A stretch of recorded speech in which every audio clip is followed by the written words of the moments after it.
Kokoy Martin. Kokoy Martin, we have Coco Martin here. And we have Kokoy Barato. Sige, sir.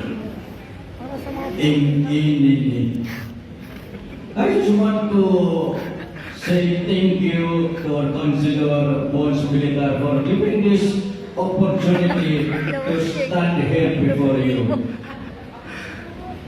Daghang salamat because you recognize and appreciate the contribution of Davao City content creator.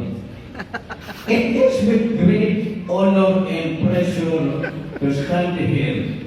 But allow me to say, deepest gratitude and behold of our Davao City content creators who are here, that we will continue to abide the law. And of course, to continue creating a wonderful creations, not just promoting our unique culture and of course traditions, but of course the humanity that we have here, the people of Davao City. Ako nagpasalamat ko for tagaan may ngayon din.